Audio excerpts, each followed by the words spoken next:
Baik, sebelum mulai silakan absen dulu, berikutan absennya.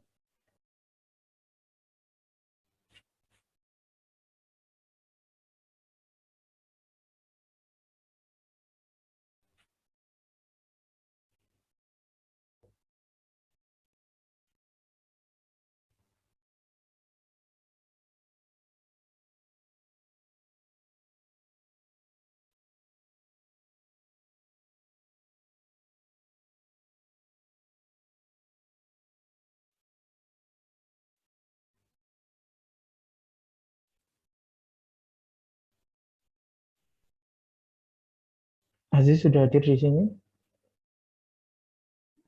Hadir, Pak.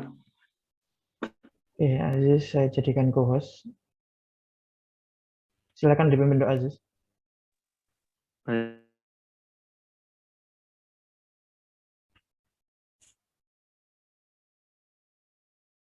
Untuk mengawali kegiatan belajar ini, berdoa menurut agama dan kepercayaan masing-masing.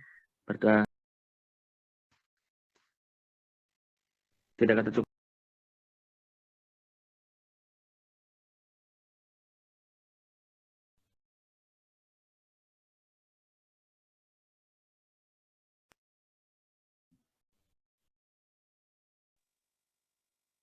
Sampun, Pak. Baik, terima kasih Aziz. Oke teman-teman, sudah absen semua? Kalau di absen saya taruh di chat ya. Aziz nanti tolong di up kalau ada yang bermasuk. Terus untuk teman-teman yang bermasalah terkait absen, nanti di akhir jangan keluar dulu ya. Ingatkan saya untuk yang kemarin lupa-lupa absen. Dan saya ganti hari ini. Oke, baik teman-teman. Kita lanjutkan pertemuan kita. Terakhir kita membahas ikatan ya. Hari ini akan kita habiskan sekalian dengan wujud zat ya. Wujud zat itu dampak dari ikatan. Oke, sebelumnya ya terkait kemarin ada kebingungan di H2SO4 ya, struktur Lewisnya H2SO4. Nah, ternyata keduanya benar teman-teman. Jadi begini konsepnya. Sebentar ya, saya share dulu. Cuma nanti yang lebih stabil yang salah satu gitu ya. Mana share screen saya? Ikatan kimia.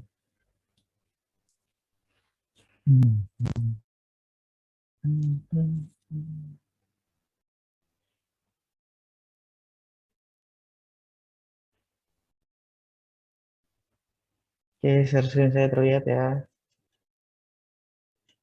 Oke, terkait Lewis dari IPA H2SO4 ya.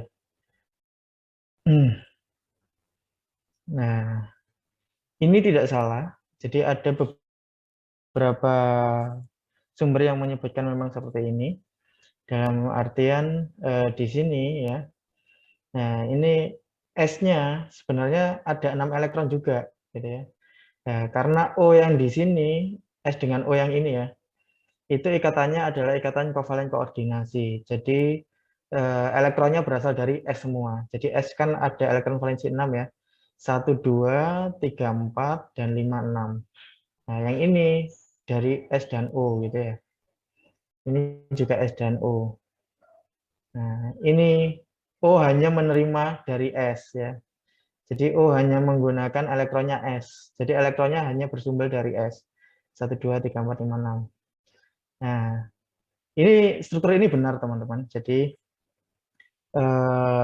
beberapa sumber menyebutkan seperti ini gitu ya. Nah, namun ketika dikaitkan dengan muatan formal, ini jadi tidak stabil. Nah, ini jadi tidak stabil. Kenapa? Karena ada aturan di muatan formal. Nanti teman-teman bisa buka di bukunya Raymond Chang ya. Raymond Chang tentang muatan formal. Ada salah satu syarat gitu ya ketika membentuk struktur Lewis itu ternyata di atom pusat itu muatan formalnya harus nol. Ya, muatan formalnya harus nol. Nah, di sini muatan formal yang kita miliki di sini itu kemarin kita hitungkan plus 2 ya.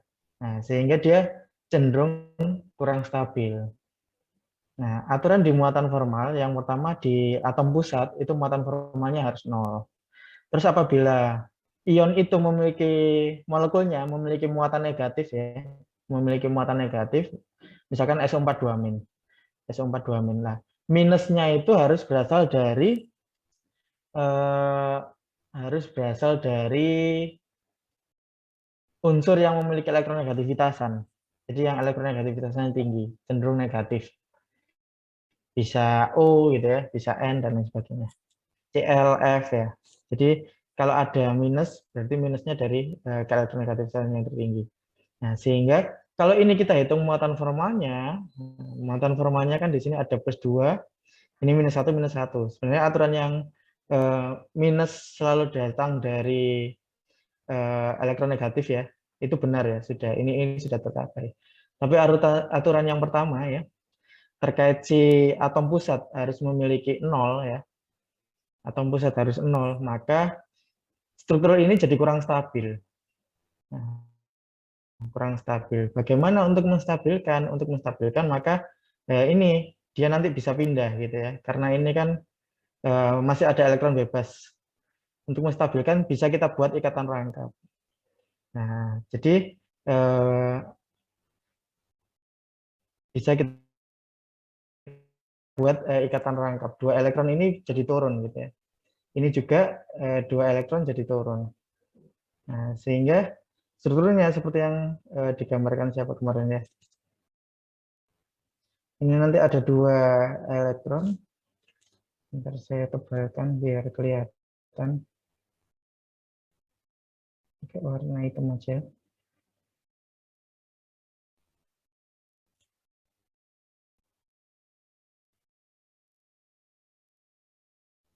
Oke, kita ulang. Jadi, ketebalan.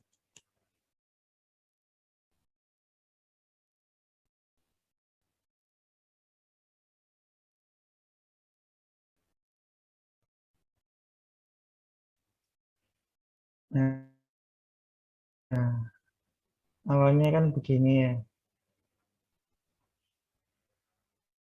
Nah, karena O yang ini tadi turun ke bawah, jadi dua elektron dari atas itu turun ya. Nah, jadinya ini nanti ada rangkap. Rangkap O. Nah,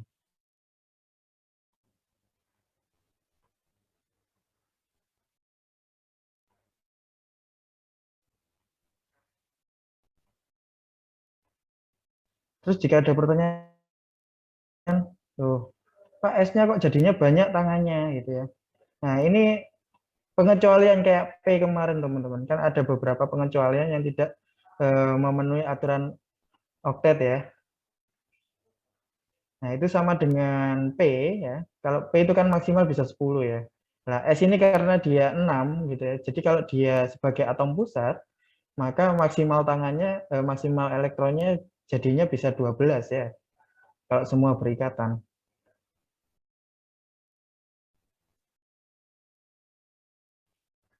Ini O, ini H.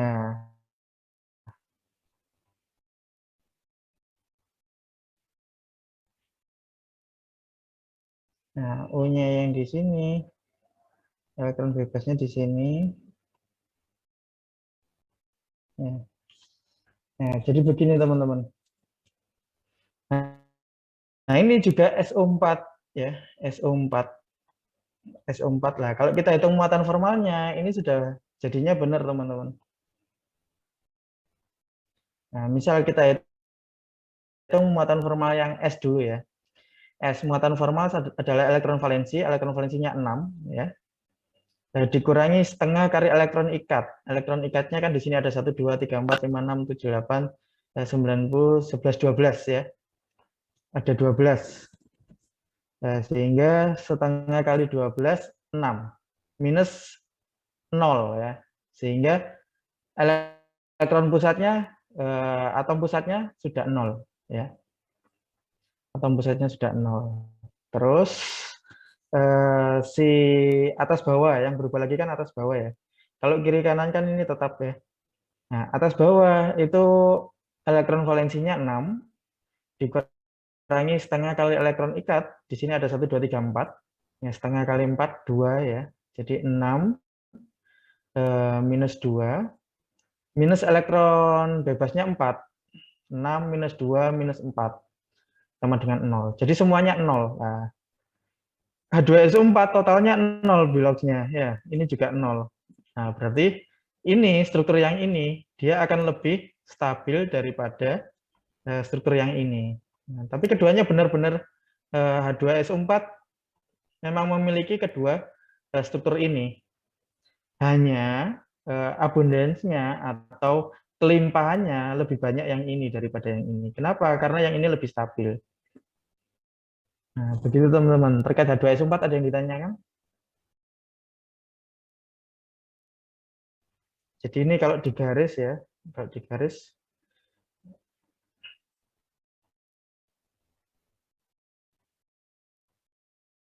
ini O, ini OH.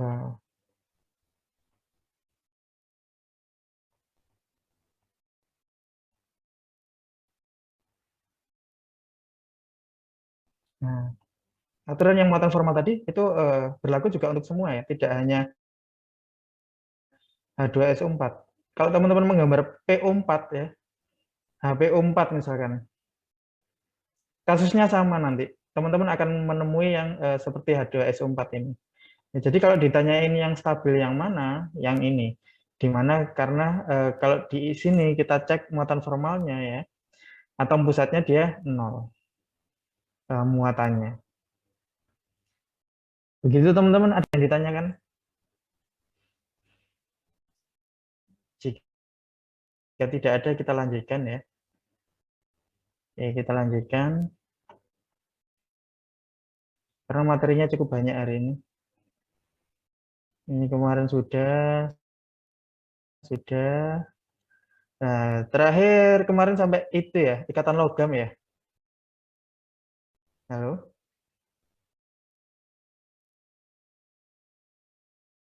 Iya, Pak, kan logam, Pak. Nah, ikatan logam. Oke, ikatan logam. Sebenarnya ikatan logam terbentuk dari apa sih gitu ya. Nah, ini salah ya, ini ikatan hidrogen setelahnya. Mana ya? Ikatan logam.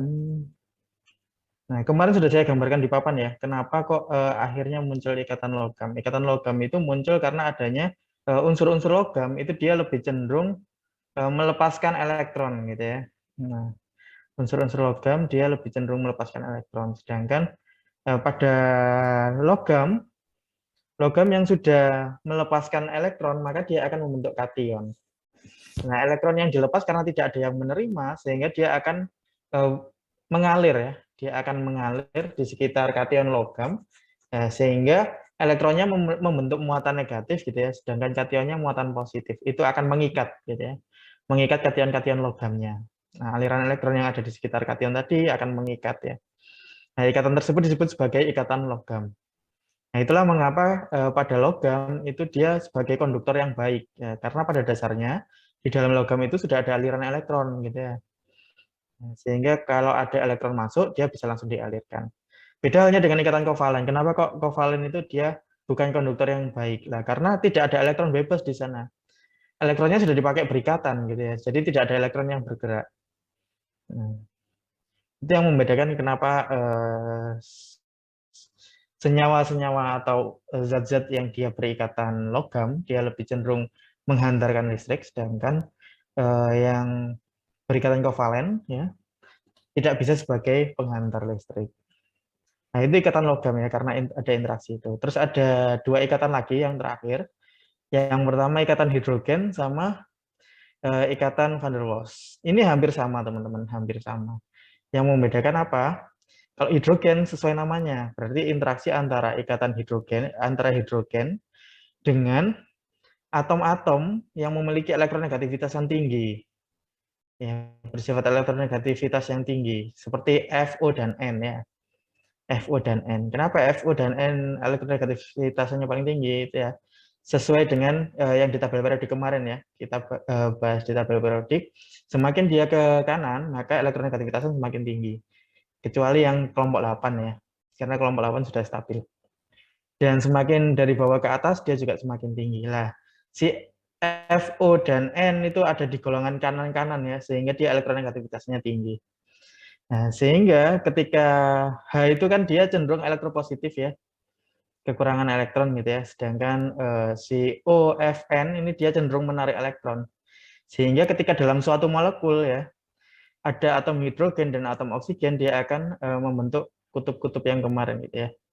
Ada semi dipolnya di sini. Jadi dia ini cenderung negatif, ini cenderung positif. Nah, dan positif dengan negatif itu pasti dia akan ada interaksi. Nah, interaksi itu disebut sebagai ikatan hidrogen.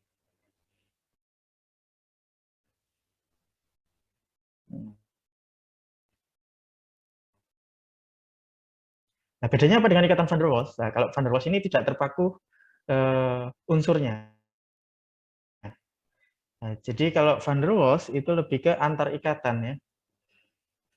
Jadi terjadinya karena ada ikatan kovalen polar ya. Kalau kovalen polar kan kemarin ada dipol-dipol ya. Ada yang membentuk kutub negatif, ada yang membentuk kutub negatif gitu ya. Nah, tidak harus dari FO dan N ya dengan hidrogen, tidak harus dengan hidrogen. Nah, contohnya di sini misalkan ada ikatan antara CH, CO gitu ya. Nah, itu kan ada yang lebih elektronegatif sehingga ada kutub yang lebih negatif dan ada yang lebih positif. Nah, kalau ikatannya interaksinya adalah antar ikatan kovalen tersebut ya, antar ikatan kovalen polar ya. Nah, maka akan ada gaya tarik antar molekul. Nah, gaya tarik antar molekul itu disebut sebagai ikatan van der Waals, teman-teman. Nah, itu yang membedakan antara ikatan hidrogen dan ikatan van der Waals. Nah, ikatan hidrogen ini biasanya banyak di cairan-cairan ya, contohnya larutan ya. Nah, kenapa? Karena pelarutnya air. Air itu dia ada kutub negatif, ada kutub positif tadi ya. Dia ada yang cenderung negatif dan cenderung positif sehingga membentuk kepolaran. Yang terakhir ada resonansi untuk bab ikatan. Apa itu resonansi? Resonansi adalah perpindahan elektron bebas. Nah, jika ada ikatan rangkap, teman-teman, terus pada sebelah sisi lainnya itu ada spesi ikatan yang dia kekurangan elektron. Nah, maka dia bisa akan menarik ikatan elektronnya gitu ya, sehingga terbentuk ikatan rangkap. Nah, jadi di sini ini kan dia sangat negatif gitu ya. Nah, dia ngambil elektron, dia jadi rangkap, rangkap ini putus. Nanti kembali lagi.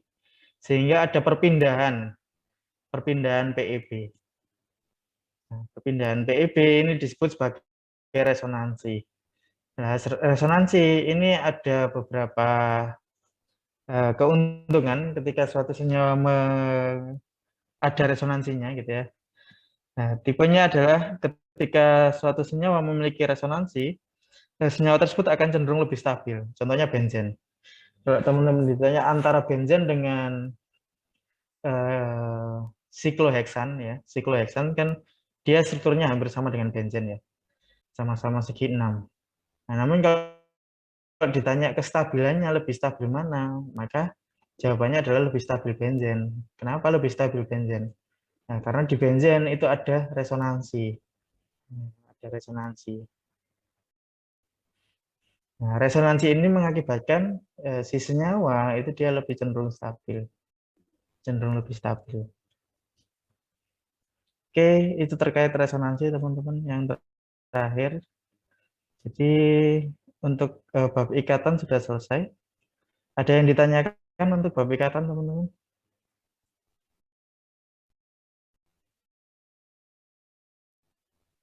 Ini beberapa referensi lain ya yang bisa dirujuk. Contohnya tadi ya, untuk mengecek Lewis didasarkan aturan muatan formal ya. Muatan formalnya harus 0 untuk atom pusat. Itu ada di Chang. Kemarin saya coba buka-buka literaturnya lagi ya. Saya menemukan hal tersebut. Oke, ada lagi teman-teman yang ditanyakan?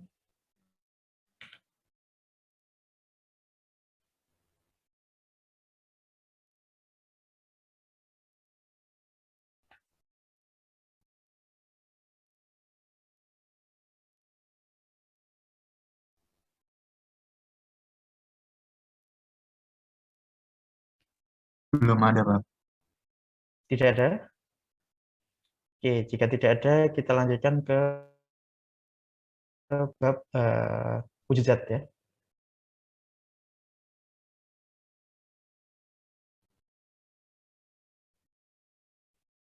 Selanjutnya kita masuk ke bab wujud zat. Ini terakhir. Terus nanti saya minta waktu satu lagi untuk kuis ya. Terserah teman-teman mau kuisnya kapan. Misalkan besok ada praktikum nggak ya? Asisten bilangnya besok ada praktikum nggak teman-teman? Minggu ke-7. Nanti coba saya tanyakan asistennya. Jika besok tidak ada praktikum, maka besok kuis Rabu ya. Nah, jika ternyata ada praktikum, mungkin nanti saya minta tambahan satu waktu untuk kita kuis ya. Oke, yang terakhir wujud zat. Wujud zat. Oke. Apa sih wujud zat itu gitu ya? Sebenarnya wujud zat ini muncul dari interaksi tadi ya. Ketika suatu molekul dia saling berinteraksi gitu ya, maka kita lihat interaksinya, apakah interaksinya cukup kuat atau tidak. Jika interaksinya cukup kuat, nah maka dia bisa menghasilkan wujud zatnya. Jadi ada beberapa macam wujud zat didasarkan interaksi antar molekulnya gitu ya. Kalau dia kuat sekali, maka wujud zatnya biasanya padat. Nah, terus dia misalkan wujud interaksinya tidak terlalu kuat, misalkan hanya ikatan hidrogen tadi ya. Ada ikatan hidrogen, ada ikatan van der Waals. Ya, itu dia cenderung cair. Nah, kalau tidak ada interaksi sama sekali bagaimana? Maka dia akan cenderung berwujud gas. Nah, terus ada satu lagi sebenarnya teman-teman terkait wujud zat ini yang baru, yaitu wujud zat plasma. Nah, plasma itu apa? Plasma itu hampir sama dengan gas ya. Jadi dia wujudnya sama seperti gas, namun dia berenergi tinggi. Nah, contohnya apa? Api. Ada yang tahu api itu unsurnya apa? Nah, api itu adalah jenis suatu reaksi gitu ya. Jadi tidak ada unsur yang terlibat di situ. Di situ ada oksidasi hidrokarbon biasanya ya. Umumnya ada hidrokarbon, ada oksigen. Nah, dia akan bereaksi oksidasi kuat. Nah, karena reaksinya berenergi cukup tinggi, ya, maka dia akan menghasilkan warna. Nah, itu yang disebut sebagai plasma ya. Jadi sebenarnya dia akan menyerupai gas, tapi dia bermuatan. Kenapa dia bermuatan? Karena ada energi yang tinggi, itu plasma. Ini ada video terkait wujud zat, silakan teman-teman cermati. Suaranya masuk teman-teman? Masuk, Pak. Oke. Video singkat terkait wujud zat.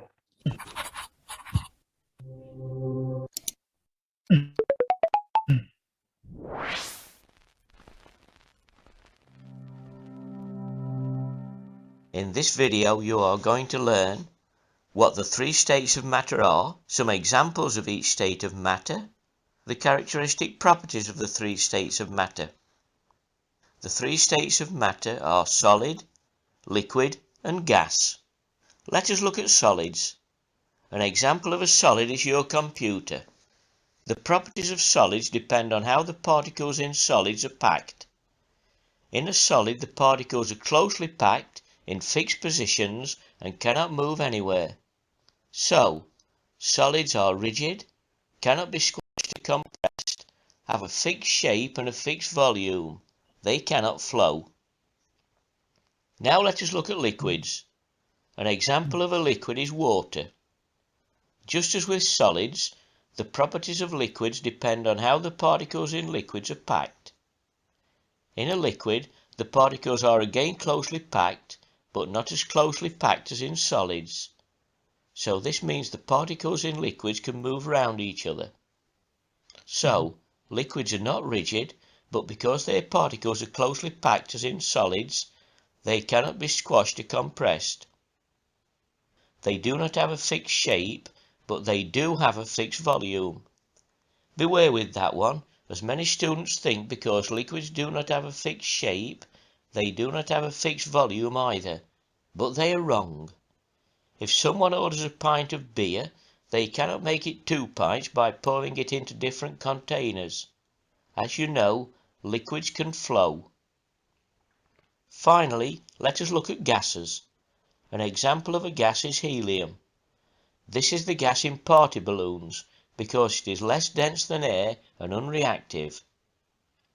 Again, as with solids and liquids, the properties of gases depend on how the particles in gases are packed. Unlike solids and liquids, the particles in gases are not closely packed, they're far apart. As a result, gases are not rigid and can be squashed or compressed. They do not have a fixed shape nor fixed volume. They fill the whole space they are in.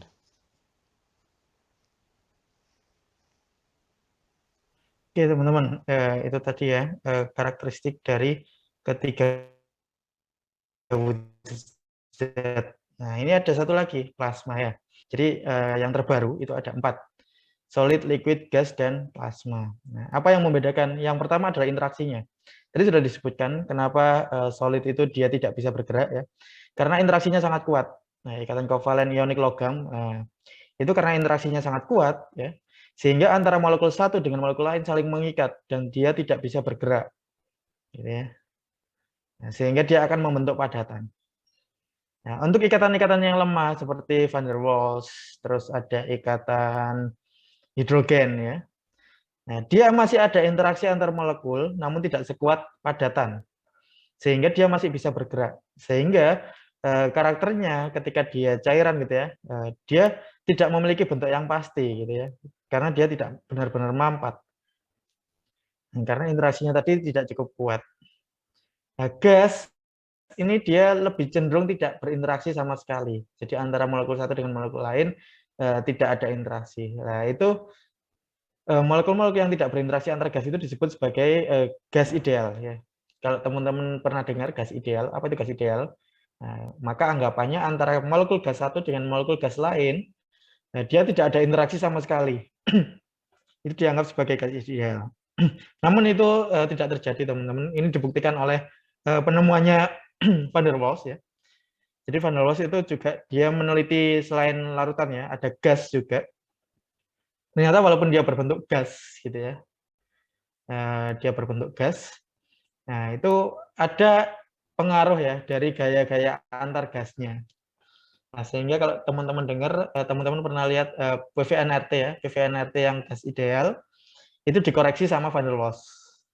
Nah, ada P koreksi sama V koreksi. Jadi ada faktor koreksi terhadap volume dan tekanan. Nanti juga akan kita bahas di bab gas ya. Nah, yang terakhir ada plasma. Plasma ini karena apa gitu ya? Nah, awalnya dia gas biasa gitu ya. Nah, namun karena dia memperoleh energi yang cukup tinggi, jadi gas bermuatan gitu ya. Jadi gas bermuatan dengan energi yang sangat tinggi.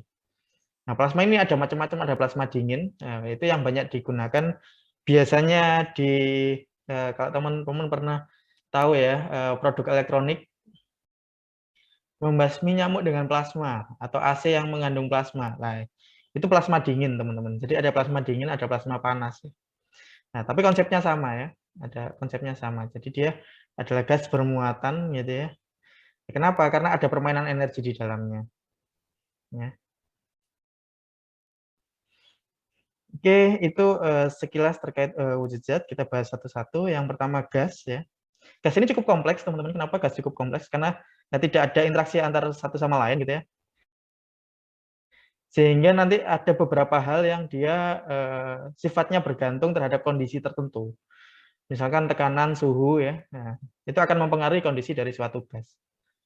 Nah, kenapa? Karena volumenya tidak pasti gitu ya. Kita tidak bisa mengukur kayak cairan ya. Kalau cairan kita mengukur volume kan gampang ya, tinggal dimasukkan ke gelas ukur ya. Nah, karena molekul satu dengan lain terikat secara lemah ya. Jadi dia masih terikat satu sama lain sehingga kita bisa mengukur semuanya.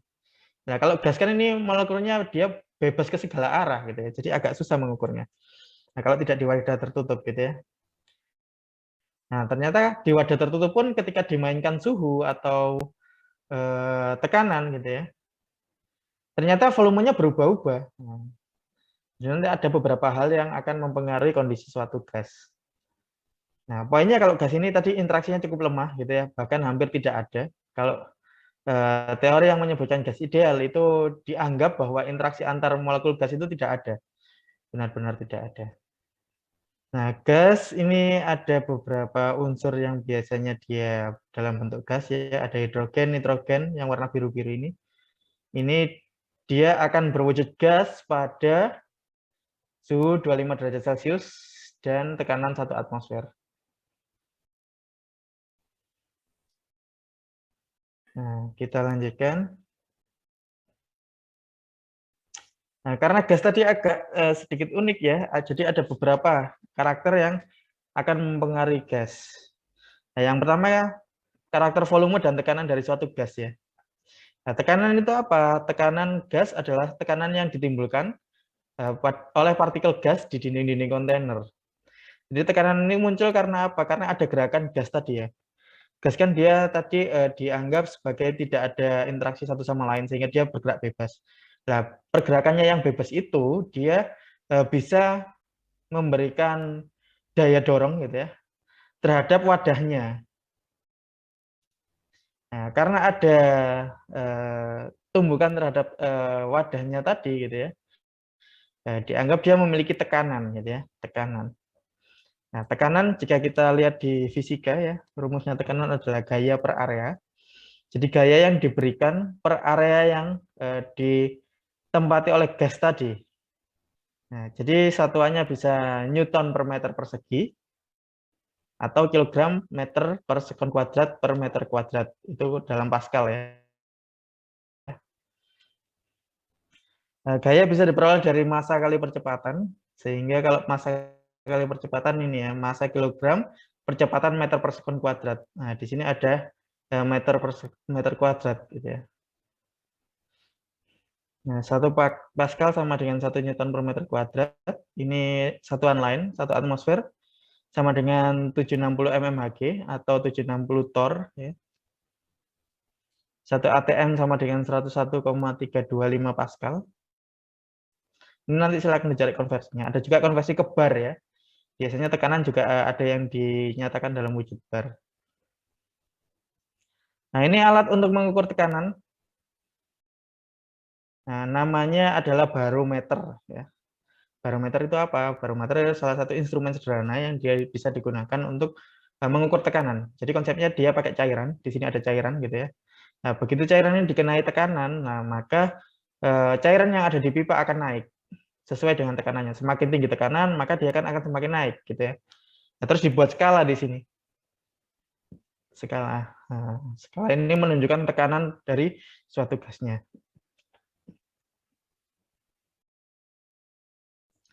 Nah, ini 4 variabel yang menggambarkan keadaan gas. Tadi saya sebutkan bahwa gas ini agak unik ya, karena ada beberapa variabel yang dia akan mempengaruhi kondisinya.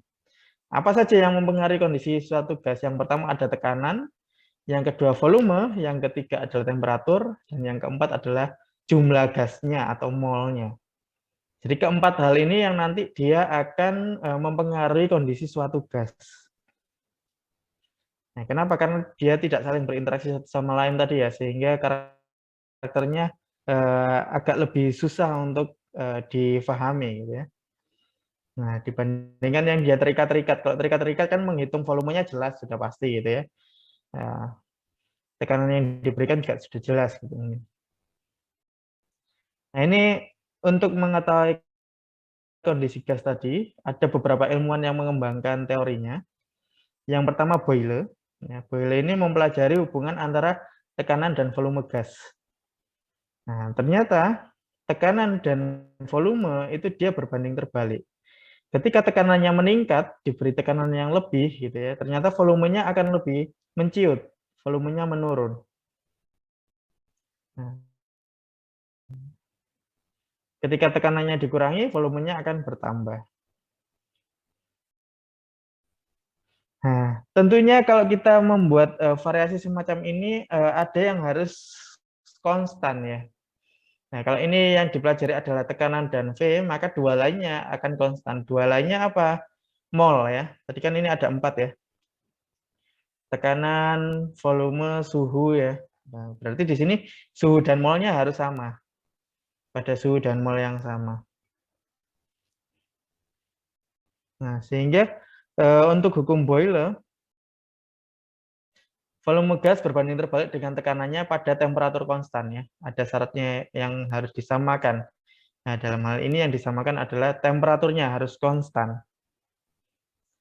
Jadi pada temperatur konstan ya,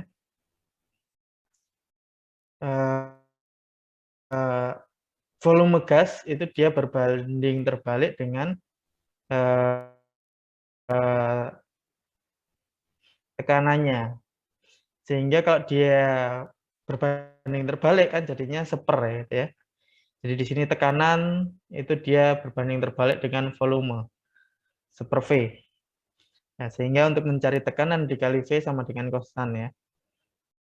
Nah, rumusnya P1 V1 sama dengan P2 V2. Karena dia berbanding terbalik tadi. Ini jika diplotkan dalam kurva ya. Kurva antara P dan V, nah maka dia berbentuk parabola. Tapi kalau dia dibalik ya, V dengan seper P atau P dengan seper V gitu ya. P dengan seper V. Nah, maka kurvanya jadi linear, berbanding terbalik. Ini contoh soal. Langsung saja kita ke teori aja ya. Nanti akan saya share ya, ini PPT-nya, tapi tidak dalam bentuk PPT. Mungkin akan jadi satu semua, akan saya share di grup WA saja. Tapi tolong jangan disebar ke yang lain ya. Terus ada hukum Charles Gay-Lussac yang kedua. Ya, setelah Boyle ada Gay-Lussac. Nah, Gay-Lussac ini parameter apa yang diajari, ya, yang dipelajari yaitu parameter terhadap suhu terhadap temperatur. Suhu sama temperatur sama ya. Suhu terhadap volume ya. Ternyata ketika suhu rendah, volumenya juga rendah. Suhunya dinaikkan, nah volumenya dia juga bertambah. Nah, ternyata si Gay-Lussac ini menemukan bahwa suhu itu berbanding lurus dengan volume. Semakin tinggi suhu, maka volume semakin naik. Semakin rendah suhunya, volumenya juga akan semakin turun.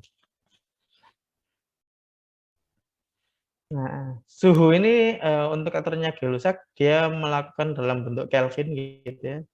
Sehingga nanti harus dikonvert dulu menjadi Kelvin.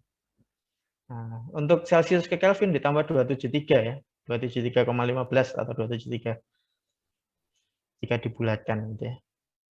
Nah, sehingga karena volume dia berbanding lurus dengan suhu, maka volume itu sama dengan konstanta dikalikan dengan suhu. Nah, sehingga rumusnya terhadap suhu, maka dia V1 per T1 sama dengan V2 per T2. Dan suhunya, catatannya di sini suhunya harus dalam Kelvin. Ini juga contoh, jadi sebuah sampel karbon monoksida memiliki volume 3,2 liter pada 125 derajat Celcius. Pada suhu berapa gas akan menempati volume 1,54. Jadi pakai rumus tadi ya, V1T1, V2T2 per ya. Nah, V1 per T1 sama dengan V2 per T2. Tinggal langsung dimasukkan, diketahui semua suhu dan volume. Nah, hanya di sini catatannya suhunya dalam Celcius. Ini harus dirubah dulu dalam Kelvin. Jadi Celcius dikonvert ke Kelvin ditambah dengan 273. Nah, ketemulah nilai T2-nya. Oke. Terus yang ketiga hukumnya Avogadro ya. Nah, Avogadro pada P dan T yang konstan ya, volume gas akan berbanding dengan jumlah partikel. Kemarin ini sudah sempat disinggung di konsep mol ya. Nah, Avogadro menemukan dalam 1 mol gas itu volumenya dia 22,4. Ya, 22,4 liter. Jadi 1 mol gas itu setara dengan 22,4 liter. pada P dan T konstan, volume gas akan sebanding dengan jumlah partikelnya tadi. Nah, sehingga kalau sebanding, dia berbanding lurus, ya. Semakin tinggi volumenya, maka jumlah partikelnya juga semakin tinggi, ya. Nah, karena dia berbanding lurus, maka rumusnya sama dengan V dengan T tadi, ya. V sama dengan konstanta dikali N, nah, sehingga V1 per N1 sama dengan V2 per N2. Nah, ini Avogadro. Nah, dari ketiga hukum tadi, jika digabungkan, muncullah persamaan gas ideal. Ya. Jadi ada hukumnya Boyle, Gay-Lussac, dan Avogadro. Nah, tadi diperoleh pada hukumnya Boyle, V itu sama dengan konstanta dikali 1/P. Ya. Terus pada Charles Gay-Lussac, V sama dengan konstanta dikalikan T. Dan Avogadro, V sama dengan konstanta dikalikan N. Sehingga ketika dirangkum, jadi gini, V sama dengan konstanta dikalikan mol, ya, ada mol dikalikan suhu dibagi dengan tekanan. Nah, berapa konstanta itu? Konstanta itu disimbolkan sebagai R. Ya, disimbolkan sebagai R. R ini adalah konstanta gas. Yang nantinya ditemukan 0,082 nilainya. Nah, R adalah konstanta gas. Nah, ini adalah dasar dari penemuan rumus gas ideal, PVNRT. Jadi, gas ideal, kalau ditanya rumus gas ideal, PVNRT, itu dia dari mana, ya? Dari turunan ini, 3 hukum. Hukum Boyle, hukum Charles, Gay-Lussac, ya, sama hukum Avogadro. Diperoleh PV sama dengan NRT. P ini apa? P adalah tekanan, V ini adalah volume, N ini adalah mol, R ini adalah konstanta gas, ya, dan T ini adalah suhu dalam Kelvin. Suhu dalam Kelvin.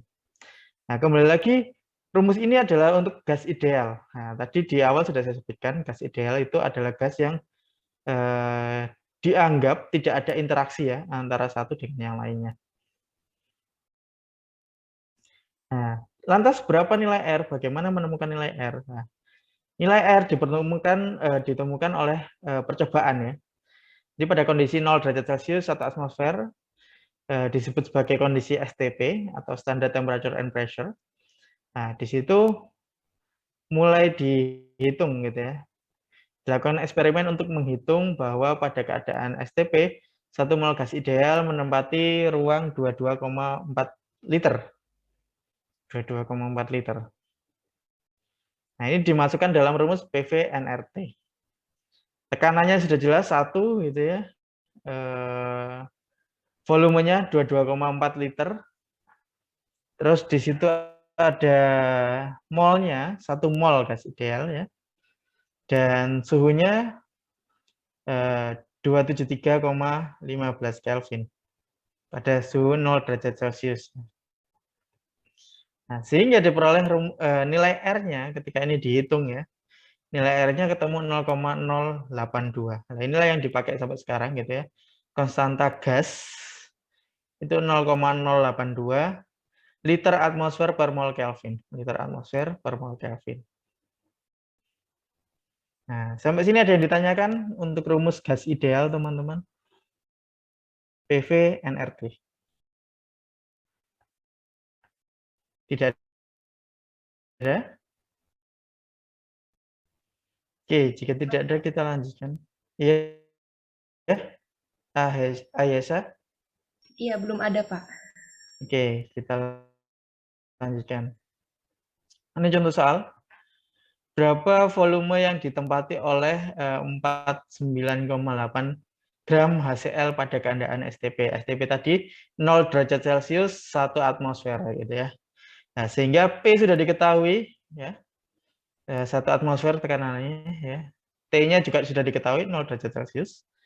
Nah, di sini kita nyari yang belum diketahui, volume yang ditanyakan, ya, V.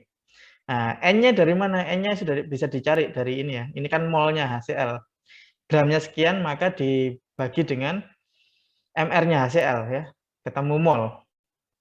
Nah, sehingga kita bisa menyelesaikan dengan PVNRT. Yang dicari volume mol bisa kita cari dari massa per MR, ya. R-nya 0,082 tetapan gitu ya. Ini dicari molnya dulu, sudah pasti 1 mol. Dibagi 36,5 ya. Dari mana 36,5? H dan CL. H itu 1, CL 35,5. Nah, sehingga diperoleh molnya HCl 1,37. Nah, bisa langsung dimasukkan di sini nanti 1,37 dikali 0,082 dikali 273 gitu ya, dibagi dengan tekanannya 1. Nah, tekanannya 1, maka diperoleh volumenya sama dengan 30,6 liter. Ini contoh kasusnya. Nah, jadi dia larikannya ke PVNRT gitu ya. Jadi walaupun hanya 3 kata STP ini ya, nah ini juga memunculkan diketahui gitu ya. Nah, kondisinya STP, standard temperature and pressure. Nah, standard temperature and pressure berarti T-nya sama dengan 0 derajat Celcius ya. Kalau dirubah ke Kelvin maka jadi 273. P-nya ini pasti 1 atmosfer. Nah, ada lagi argon merupakan gas inert yang digunakan dalam bola lampu untuk menahan penguapan filamen. Sebuah bola lampu mengandung argon dengan tekanan 1,2 atmosfer. Nah, pada dan 18 Celcius dipanaskan hingga 85 derajat Celcius pada volume tetap.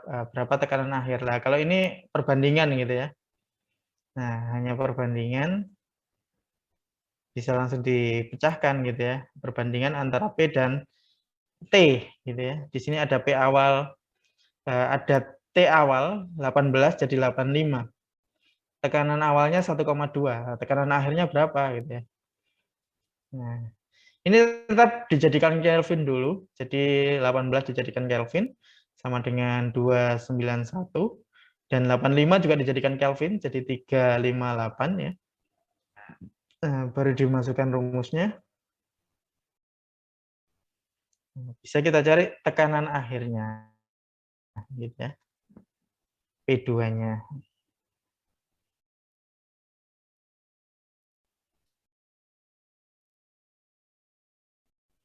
Nah, sehingga kalau kita sudah bisa mengetahui karakter tadi, untuk menghitung stoikiometri gas itu lebih mudah gitu ya. Nah, ini stepnya kalau kita mau menghitung stoikiometri gas, yang pertama ketika diketahui gram, ya, gram atau volume, maka ini bisa dikonvert dulu menjadi mol. Jadi kunci dari semua stoikiometri ya, baik di kemarin sudah kita pelajari di bab 2 ya, itu adalah mol. Jadi semuanya pasti dilarikan ke mol dulu. Mol itu baru nanti bisa digunakan untuk mencari konsentrasi yang dalam bentuk lain, bisa dalam molar, bisa dalam persen dan lain sebagainya. Jadi harus dirubah ke mol dulu. Jadi ketika ada gram gitu ya, maka dirubah ke mol dulu. Nah, mol ini dijadikan perbandingan mol antar reaksi gitu ya. Perbandingan mol antar reaksi produk reaktan gitu ya. Nah, setelah itu kita ketahui mol yang dicari, baru kita convert lagi ke yang diinginkan. Bisa massa, bisa volume. Kalau volume berarti pakai PVNRT tadi ya, karena PVNRT menghubungkan antara mol dan volume. Nah, kalau hanya mol ya berarti dirubah saja dari mol ke masanya gitu ya. Dikali dengan MR gitu ya. Nah, ini ada contoh. Berapa volume CO2 yang dihasilkan pada 30 derajat Celcius dan 1 atmosfer ketika 5,6 gram digunakan dalam reaksi. Nah, di sini ada keterangan reaktannya ya, reaktannya yang digunakan ya. Ini C6H12O6 yang digunakan itu adalah 5,6 gram ya. Nah, berapa CO yang dihasilkan? CO yang dihasilkan, jadi produknya. Jadi molnya ini diketahui, yang dicari adalah volume dari ini. Nah, sama berarti ini kita harus cari tahu molnya dulu. Nah, berarti gram per mr 5,6 dibagi dengan mr-nya glukosa itu 180 kalau nggak salah. Jadi 5,6 dibagi 180. Ketemu mol. Nah, molnya langsung kita buat perbandingan. Ini 100 berapa molnya tadi ya? Kalau 6 berapa? Lah berarti molnya ini tadi dikalikan 6 gitu ya. Nah, ketemu molnya CO2. Nah, molnya CO2 ini harus dirubah ke volume menggunakan PV-nRT gitu ya. Nah, PV-nRT di sini diketahui suhunya di sekian gitu ya. Terus tekanannya sekian. R-nya kan konstanta ya, sudah diketahui. Molnya kita dapatkan dari ini sehingga kita bisa mencari volumenya. Ini stepnya teman-teman. Ini yang pertama dicari molnya dari glukosa ya. Jadi dibagi dengan MR-nya. Nah, terus dikalikan 6. Kenapa dikalikan 6? Karena di sini 1, di sini 6 ya. Dikalikan 6. Ketemulah molnya dari CO2. Nah, ketemu molnya CO2 0,187 ya. Nah, ini dirubah ke volume. Bagaimana merubah dari mol ke volume? Pakai PV-nRT. V sama dengan nRT per P. Molnya tadi 0,187 ya, R-nya 0,082, ini tetapan gitu ya. T-nya di sini 37 ditambah 273 sehingga 310 ya. Dibagi dengan P. P-nya selalu dalam atmosfer ya. 1 atmosfer, nah, dimasukkan sini 1 atmosfer. Sehingga diperoleh V-nya sama dengan 4,76 liter. Nah, sampai sini ada yang ditanyakan teman-teman?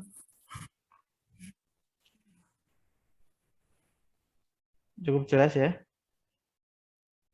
Nah, ini terakhir untuk gas adalah teori kinetik gas.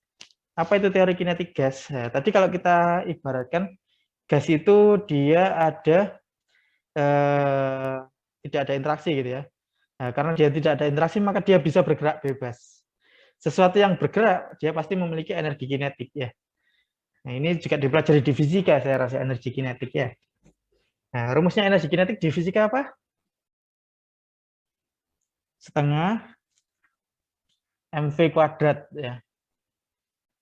Nah, untuk gas itu dengan dipadukan dalam teori gas gitu ya. Nah, nemunya nanti energi kinetik untuk gas adalah 3/2 kT ya. 3/2 kT. Apa itu 3/2 kT? Setelah ini kita bahas. Jadi gas tersusun atas molekul-molekul yang sangat kecil di antara molekul gas satu dengan yang lain terpisah jauh. Sehingga volume gas diabaikan terhadap volume ruang bebas ya. Nah, karena ini tadi dia munculnya karena gas itu dianggap sebagai bebas ya, molekul bebas. Di antara molekul-molekul gas tidak terjadi gaya tarik menarik. Nah, ini tadi konsepnya gas ideal ya. Kalau gas ideal maka dianggap tidak terjadi gaya tarik menarik antar molekul. Nah, molekul gas nantinya bergerak lurus, random cepat. Ketika terjadi tumbukan, entah itu tumbukan antara gas satu dengan gas yang lainnya atau tumbukan terhadap wadahnya, ya, maka diasumsikan tumbukannya adalah tumbukan lenting sempurna. Nah, kalau dia tumbukan lenting sempurna berarti bagaimana teman-teman? Energi kinetiknya bagaimana? Kalau dia lenting sempurna, ada yang tahu? Ada yang dari fisika di sini atau teknik fisika?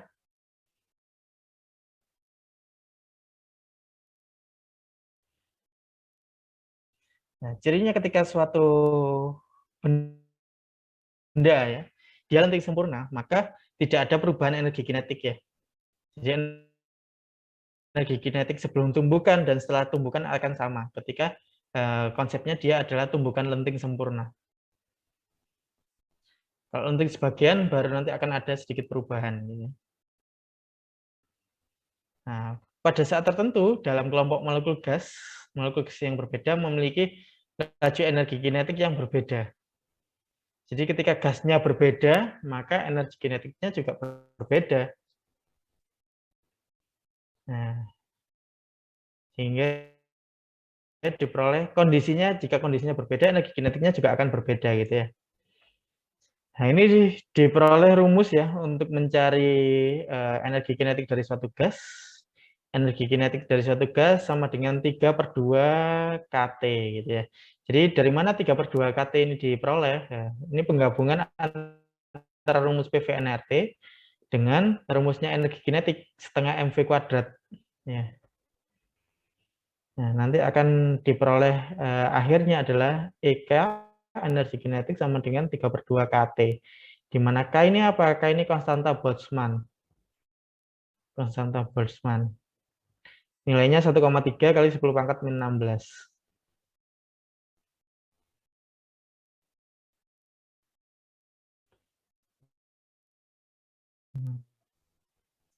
Oke, dan terakhir lagi untuk gas ya. Nah, tadi secara ideal gas itu digambarkan bahwa dia tidak memiliki interaksi satu sama lain, gitu ya. Nah, namun hal tersebut dikoreksi sama van der Waals, teman-teman. Jadi van der Waals ini ternyata dia mempelajari juga, gitu ya, interaksi antar suatu gas. Nah, ternyata ada penyimpangan, tidak sepenuhnya dia tidak berinteraksi, gitu ya. Ada penyimpangan sehingga pada van der Waals ini beliau menemukan ada faktor koreksi terhadap volume dan tekanan. Jadi ada faktor koreksi terhadap volume dan tekanan. Nah, jadi volume nyata ini adalah volume dari percobaan beliau ya, dibandingkan dengan V teori dari gas ideal. Itu ternyata V nyata sama dengan V ideal ditambah NB. N itu adalah jumlah molnya, mol gasnya ya. B itu adalah faktor koreksi per mol partikel gas. Nah, ini pasti berbeda-beda ya, beda gas bisa beda faktor koreksinya. Dan ini ada tabelnya. Nah, biasanya akan diketahui ya, A-nya berapa, B-nya berapa dalam soal. Nah, sehingga kalau kita masukkan ke dalam gas ideal ya, volume ideal itu sama dengan V nyata. V nyata itu V yang teramati saat eksperimen ya. V nyata dikurangi dengan NB. N ini sama dengan molnya, mol gasnya, dan B ini adalah faktor koreksinya. Nah, begitu juga tekanan. Nah, tekanan ini agak lebih rumit gitu ya. Nah, dia memperoleh bahwa P nyata atau P yang diperoleh saat praktikum itu besarnya sama dengan P ideal dikurangi N kuadrat A per V kuadrat. V ini volume ya, N ini adalah mol, A ini adalah faktor koreksi untuk tekanan. Sama ini ada tabelnya juga. Ya, ada tabelnya juga nanti ada datanya. Nah, dalam soal juga biasanya akan diketahui ya, diinfokan nilai A dan B berapa gitu ya. Sehingga P ideal sama dengan P nyata kalau kita turunkan dari ini ya. P ideal sama dengan P nyata dikurangi N kuadrat A per V kuadrat. Nah, kalau kedua faktor koreksi ini dimasukkan dalam persamaan gas ideal, nah, persamaan gas ideal kan berarti P ideal dikalikan V ideal sama dengan nRT gitu ya. Nah, besarnya P ideal kalau dilihat dari percobaan tadi berarti P-nya sama dengan P nyata plus N kuadrat A per V kuadrat ya.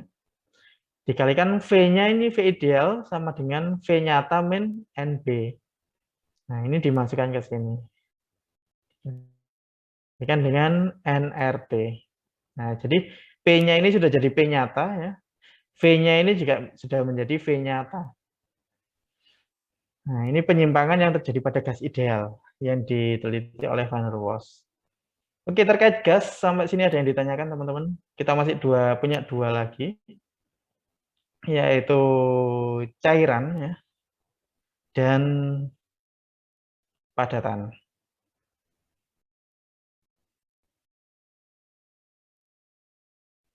Oke, jika tidak ada akan saya lanjutkan. Wujud cair. Nah, wujud cair ini lebih simpel, teman-teman. Kalau tadi gas kan ada macam-macam ya, ada volume, dia berpengaruh ke tekanan, dia juga akan berpengaruh juga ke jumlah mol ya, berpengaruh ke suhu juga ya. Nah, kalau wujud cair karena dia ada interaksi ya antara molekul satu dengan molekul lain sehingga dia terikat. Nah, tapi yang membuat unik adalah interaksinya. Nah, interaksi antar partikelnya tadi ya. Kenapa saya bilang dia akan unik? Ya, karena interaksi-interaksi tadi yang tercipta antara molekul satu dengan molekul lainnya itu adalah interaksi lemah. Ya. Misalkan ikatan hidrogen, ikatan van der Waals. Nah, apa yang terjadi jika dia dipanaskan? Nah, interaksi itu bisa saja hilang. Ketika interaksinya hilang, maka si liquid pasti dia akan berubah menjadi gas. Kenapa? Karena tidak ada interaksinya tadi. Ya, jadi tidak berinteraksi. Nah, yang akan menyebabkan unik adalah interaksi tersebut, teman-teman. Sehingga dia akan nanti ada mempengaruhi dari titik uap, ya, tekanan uap, terus boiling point. Nah, itu juga dipengaruhi oleh interaksi tadi. Oke, kita bahas dulu yang pertama cairan tersusun atas partikel-partikel yang bergerak secara acak dan terus-menerus, sama ya. Jadi tidak sebebas si gas ya. Jadi si liquid ini dia masih ada interaksi antara satu sama lain. Interaksinya interaksi yang lemah gitu ya. Interaksi lemah itu apa gitu ya? Gaya dipol-dipol, jembatan hidrogen atau ikatan hidrogen. Nah, ikatan London atau ikatan van der Waals ya. Jadi ikatannya ikatan yang lemah-lemah gitu ya. Terjadi di antara partikel dalam cairan yang menyebabkan partikel dalam cairan tidak dapat bergerak sebebas partikel gas. Jadi dia masih bergerak tapi tidak sebebas gas. Sehingga antara molekul satu dengan molekul lain masih terikat. Nah, karena dia masih terikat satu sama lain, kita masih bisa mengukur volumenya dan menentukan volumenya secara pasti. Nah, volume partikel-partikel gas atau cairan tidak dapat diserapat padatan gitu ya. Jadi dia masih bergerak ya, walaupun gerakannya terbatas. Nah, volume dan bentuk. Jadi cairan mempunyai volume yang tertentu gitu ya. Kenapa? Karena kita bisa mengukurnya. Karena interaksinya tadi ya, interaksinya dia masih berinteraksi satu sama lain. Nah, sehingga terikat jadi satu. Kalau dia terikat jadi satu kan kita gampang mengumpulkannya sehingga kita bisa masukkan ke instrumen pengukurnya dengan mudah gitu ya. Nah, karena dia masih terikat satu sama lain, nah maka dia masih bisa mengalir gitu ya, bisa mengalir. Jadi bentuknya dia akan menyerupai wadah penahannya. Nah, ini yang menjadi unik di gas itu adalah beberapa hal terkait panas penguapan molar, titik didih ya. Tekanan keseimbangannya gitu ya. Nah, apa itu panas penguapan molar? Nah, panas penguapan molar menyatakan besarnya energi yang harus disediakan untuk mengubah satu mol cairan menjadi mol uap. Nah, itu tadi, karena yang unik pada cairan ini adalah gaya antar molekulnya ya, yang cukup lemah, di mana ketika gaya itu dia dikenai energi, nah maka dia akan menghilang gayanya ya. Gayanya akan kalah dengan energinya. Sehingga dia bisa berubah dari cairan ke gas, ya, ke uap. Nah, besarnya energi yang dibutuhkan ya untuk mengubah satu mol cairan ke satu mol uap disebut panas penguapan molar atau delta Hv. Nah, pada deret hidrokarbon sebagai molekul-molekul nonpolar, perbedaan delta Hv akibat adanya gaya dispersi atau gaya London ya yang bekerja di masing-masing cairan. Nah, jadi walaupun dia ada molekul nonpolar gitu ya. Nah, karena masih ada interaksi ya, gaya-gaya dipol tadi. Nah, maka tetap ada energi yang diperlukan untuk menghilangkan gaya tersebut. Nah, tentunya panas penguapan molar tadi atau energi yang dibutuhkan untuk merubah dari cairan ke gas gitu ya, akan sebanding dengan titik didihnya gitu ya. Semakin tinggi energi yang dibutuhkan, maka biasanya titik didihnya lebih tinggi juga. Ya. Contohnya ini panas penguapan molar dari air ya, 40. Nah, maka titik didihnya 100. Nah, yang panas penguapan molarnya cukup rendah, nah, ini 9,2 gitu ya. Nah, maka di minus 161 dia sudah bisa menguap titik didihnya.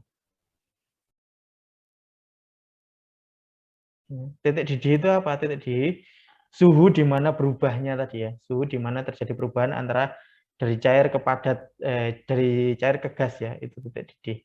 Nah, energi yang dibutuhkan, nah itu panas penguapan molar atau delta HV ya.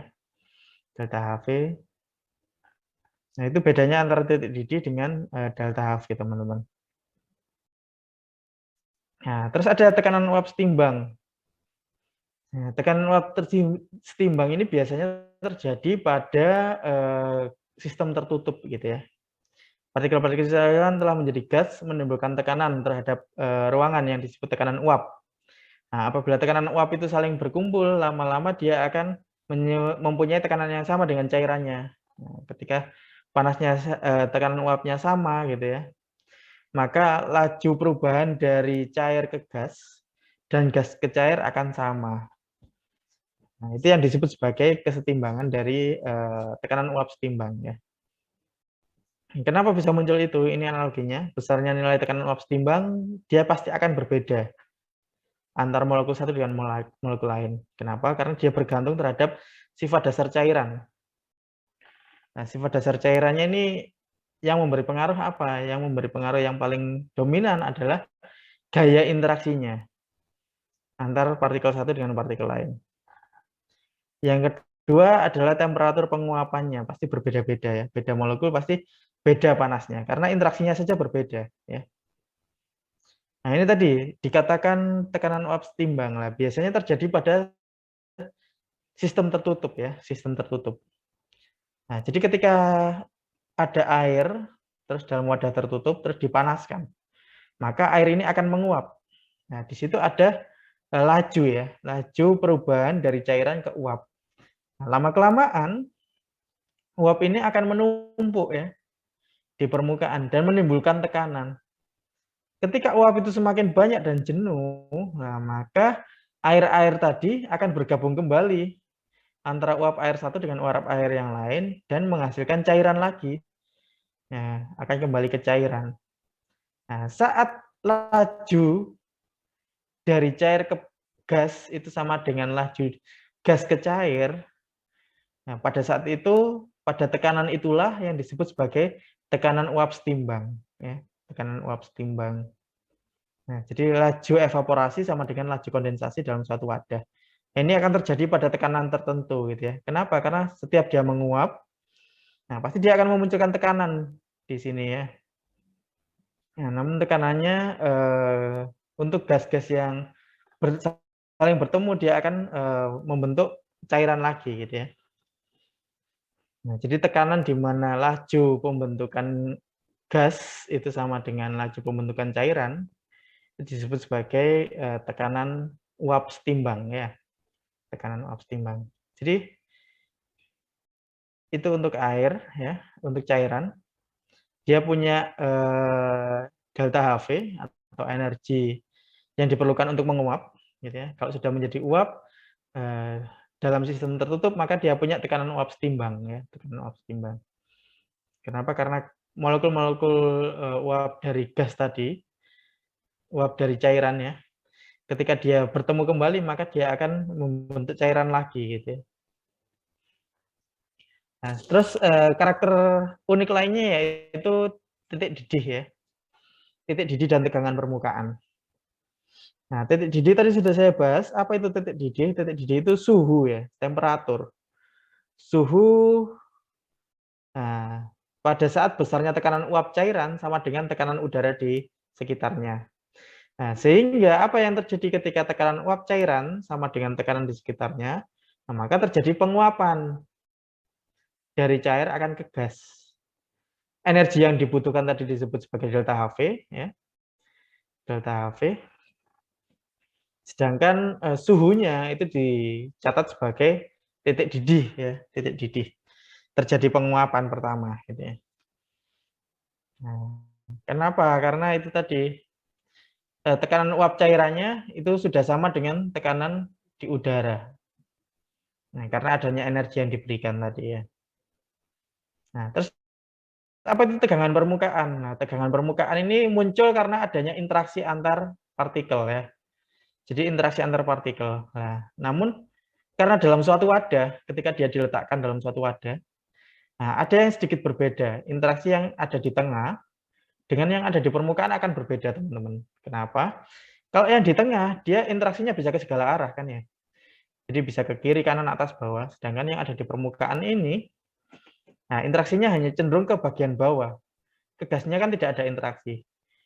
Nah, sehingga pada layar permukaan ini interaksinya akan cenderung lebih kuat dan menimbulkan tegangan. Tegangan ini yang disebut sebagai tegangan permukaan cairan. Nah, tegangan permukaan cairan. Nah, ada yang ditanyakan untuk cairan, teman-teman. Jadi cairan ini cukup sederhana. Kenapa cukup sederhana? Karena semuanya sudah terikat, gitu ya. Nah, yang menjadi ciri khas tertentu adalah hanya titik didihnya, terus energi yang dibutuhkan untuk menguap, ya. Nah, ada yang ditanyakan teman-teman sampai sini?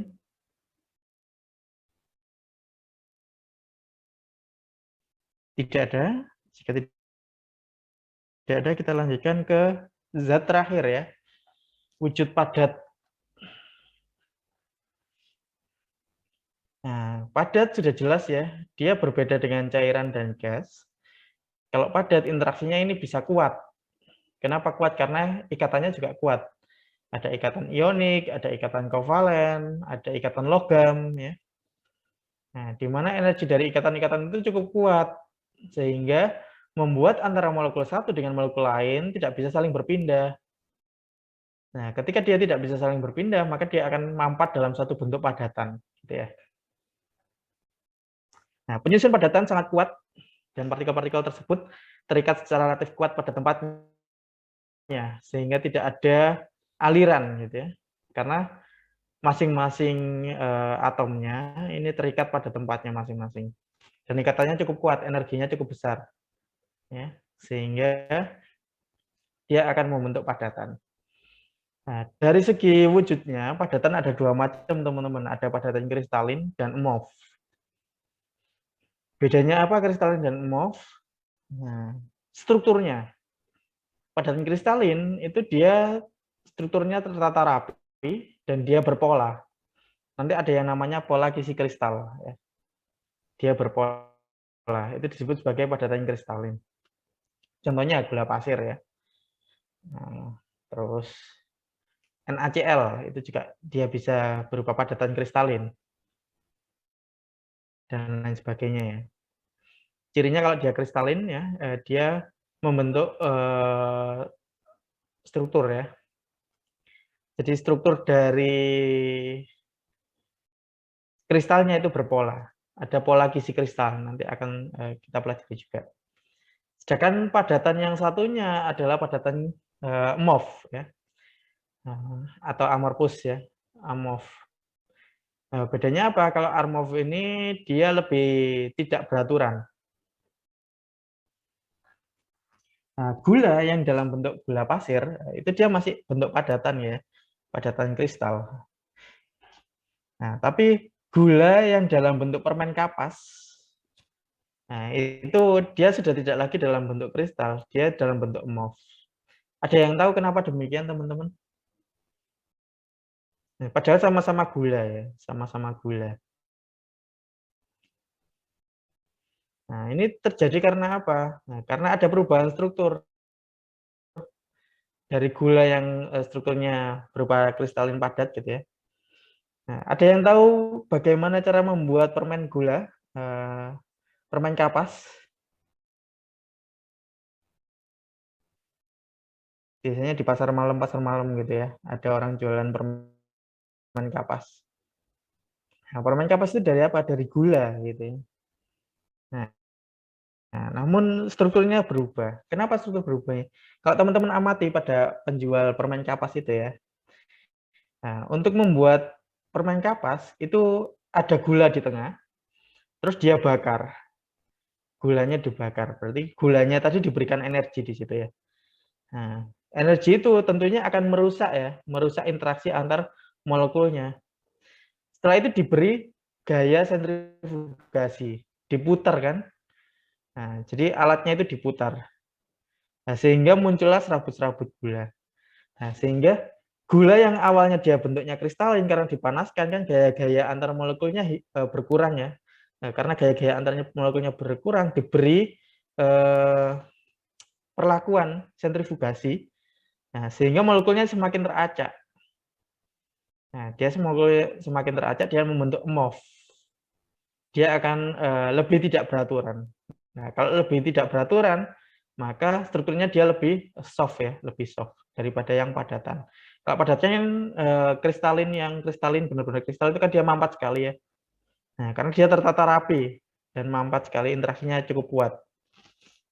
Nah, karena dia dipanaskan, diberi energi gitu ya, dan untuk melemahkan gaya antar molekulnya, terus dipicu dengan adanya putaran di situ. Nah, jadi molekulnya semakin teracak. Nah, pada molekul yang semakin teracak ini, dia akan bersifat lebih soft. Nah, kenapa? Karena kan dia masih bisa bergerak di sini ya. Jadi dia lebih soft. Nah, itu cerita terkait struktur padatan dalam pembuatan permen kapas, teman-teman. Jadi walaupun sama-sama gula, ternyata gulanya beda struktur antara gula yang ada di gula pasir dengan gula yang di permen kapas ya. Nah, terus interaksi kristalin ya, ada apa saja? Jadi padatan, interaksi yang membentuk padatan tadi ada banyak macam gitu ya. Nah, sebagian besar karena ikatan-ikatan yang kuat seperti ikatan ionik ya. Terus ada ikatan logam, ada ikatan kovalen. Itu akhirnya dia akan menimbulkan padatan gitu ya. Nah, ini ada yang ionik, biasanya lambangnya ada ion positif negatif, gayanya elektrostatik gitu ya, karena satu memunculkan muatan positif kation dan satunya anion. Nah, contohnya ada NaCl, BaO, KNO3 ya, dan lain sebagainya. Terus ada yang ikatan karena dipol-dipol, contohnya NH3, SO2, H2O. Nah, H2O ini selain dia cair, dia juga bisa berwujud padatan. Nah, saat apa? Saat dia ada pada suhu rendah. H2O pada suhu rendah itu dia akan melepaskan entropinya gitu ya. Entropinya akan menuju ke nol. Kalau entropinya menuju ke nol, maka dia akan semakin teratur dan berinteraksi lebih kuat. Nah, itu karena apa? Momen dipol ya. Interaksinya adalah dipol-dipol. Terus ada ikatan kovalen. Contohnya ada berlian, SiC, SiO2, dan ikatan logam ya. Ikatan antar logam. Nah, karena interaksinya cukup kuat, maka dia akan menghasilkan padatan. Nah, ini tadi ciri dari kristal ya. Ciri dari kristal dia akan membentuk pola. Jadi dia akan membentuk pola yang berulang. Pola yang berulang itu diperoleh dari yang namanya kisi kristal. Jadi ada yang namanya kisi kristal di sini. Itu adalah satu pola ya, yang akan membentuk suatu kristal. Nah, jadi kalau kristal secara umumnya ini ada banyak gitu ya. Disusun dari kisi-kisi kristal. Satu kisi kristal. Nah, ini ada beberapa macam bentuk ya. Nah, bentuknya apa saja? Ada kubus. Jadi ada 7 sistem kristal ya. Ada kubus, tetragonal, ortorombik, monoklinik, triklinik, rombohedral, dan heksagonal. Sama ketika dalam suatu bidang gitu ya, ada sisi A, sisi B, sisi C. Kalau kita kubus ya, nah maka dia mempunyai panjang yang sama. Jadi panjang A, panjang B, dan panjang C akan sama. Nah, kalau panjang A, B, C sama, maka dia membentuk kristal kubus. Begitu juga sudutnya, sama-sama 90 derajat semua, nah, maka dia kubus. Terus ada tetragonal. Tetragonal apabila A dan B sama, namun C-nya berbeda panjangnya ya. Nah, sudutnya sama-sama 90 derajat semua. Jadi kalau bentuknya balok gitu ya, itu contoh dari salah satu tetragonal gitu ya. Ortorombik ini juga sama, masih dalam bentuk balok ya. Namun setiap panjang sisinya berbeda. Panjang sisi A beda dengan panjang sisi B, beda dengan panjang sisi C. Namun sudutnya sama semua, 90 derajat Celcius, 90 derajat ya. Dan monoklinik, nah kalau monoklinik udah semua suhunya, semua panjang sisinya berbeda, A beda B, beda juga dengan C, gitu ya. Nah, sudutnya ada satu yang berbeda. Dua sudut sama 90 derajat, ya. Ada satu sudut yang tidak sama dengan 90 derajat. Nah, yang cukup acak itu adalah triklinik. Triklinik itu karena A beda dengan B, beda dengan C, jadi panjang sisinya berbeda. Terus sudutnya juga berbeda-beda. Dia akan membentuk triklinik. Nah, dan seterusnya.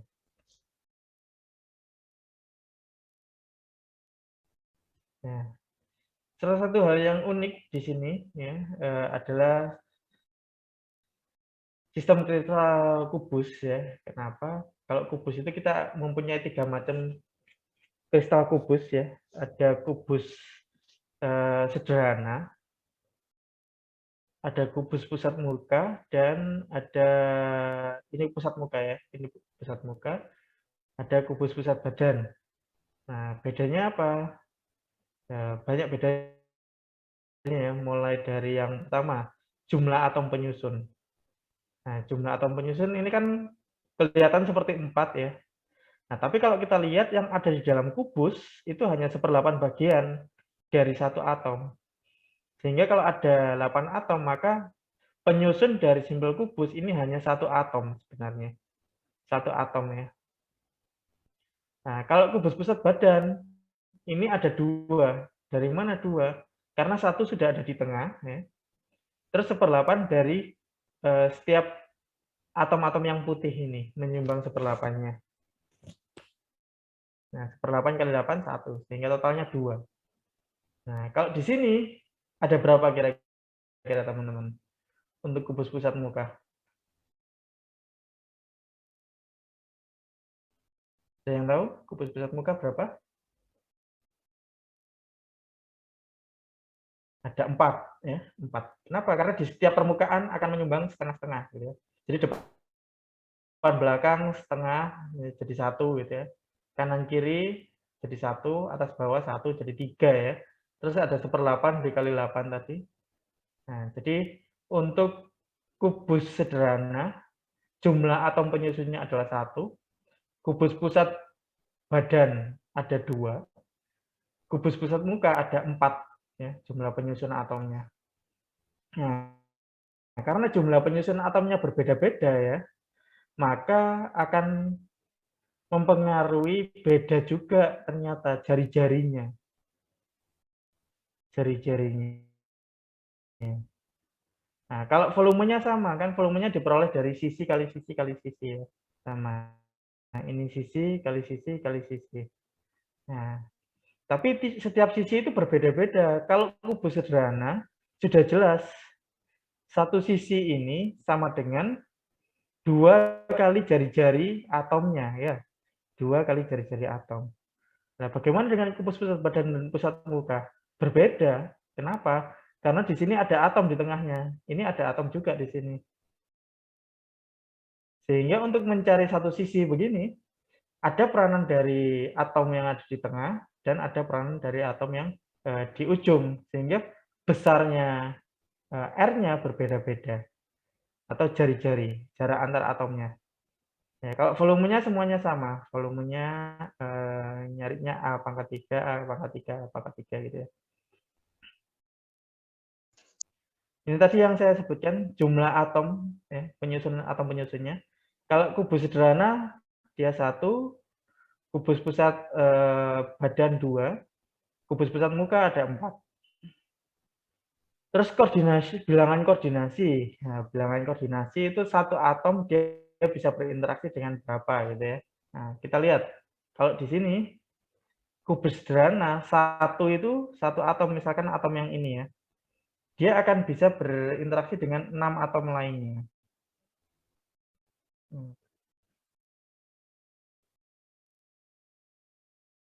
Jadi satu atom ini dia akan bisa berinteraksi dengan 6 atom lainnya.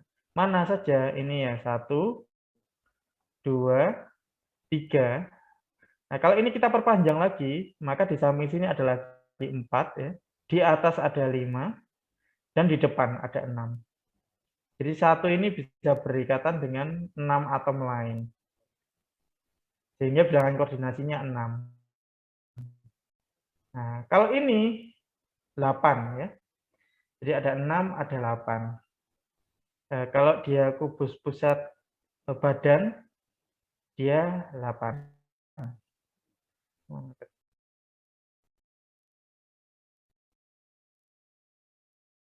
8 dari mana? 8 dan 12 ya. Jadi ini 8, ini 12. Ini sudah jelas, misalkan kita ambil contoh yang tengah gitu ya. Yang tengah ini kan dia bisa mengikat di sini 1 ya. Terus ke sini 2, 3, 4, 5, 6, 7, 8. Jadi satu atom bisa mengikat 8. Nah, bagaimana yang kubus pusat muka? Nah, kubus pusat muka ini 1 ya. Maka dia akan 12. Misalkan ini ya, satunya itu ini. Nah, ini kan dengan ini dan ini dia terikat ya. Jadi 4 gitu ya. 4. Nah, terus yang putih ini 4, jadi 8.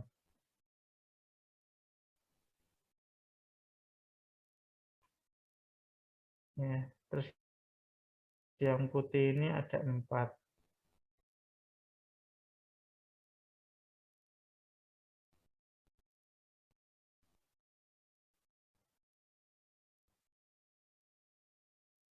Nah, terus kalau kita perpanjang lagi ke depan, maka ini akan ada merah lagi. Yang dia juga akan berikatan dengan ini ya. Ada 4 merah lagi, menyerupai yang ini ya. Ada 4 merah lagi, menyerupai yang tengah ini. Jadi ke sini, bawah, dan sini. Jadi total ada 12. Satu atomnya bisa berinteraksi dengan 12 atom lain. Itu menunjukkan bilangan koordinasi. Nah, begitu teman-teman. Jadi itu tadi sumber bilangan koordinasi ya. Kalau kubus sederhana 6, kubus pusat badan 8 ya, dan kubus pusat muka ada 12. Nah, terus ini untuk mencari jari-jari atom tadi. Kalau kubus sederhana sudah pasti ya. Jari-jarinya 2 dibagi sisi. Nah, ini kan sisinya sini sampai sini ya. Maka jari-jari atomnya kan A dibagi 2. Sudah jelas. Nah, namun kalau dia kubus pusat badan dan kubus pusat muka, ada pengaruh dari atom yang ada di tengah. Sehingga jari-jarinya R sama dengan akar per 3, akar 3 per 4A. Itu untuk kubus pusat badan. Dan kubus pusat muka, R sama dengan akar 2 per 4A. Nah, kenapa ini penting? Nanti bisa biasanya jadi soal gitu ya. Diketahui densitas sebuah atom itu sekian. Nah, jika masanya sekian, berapa volumenya? Nah, itu bisa ada soal yang semacam itu gitu ya. Nah, nanti bisa dicari. Nah, densitas itu sama dengan massa per volume gitu ya. Jadi kalau teman-teman tahu masanya, kita tinggal mencari volumenya. Volumenya diperoleh dari mana? Biasanya dikasih keterangan R-nya berapa gitu ya. R-nya berapa? R ini bisa digunakan untuk mencari A berarti kan ya. Nah, itu yang tiap atomnya nanti akan berbeda.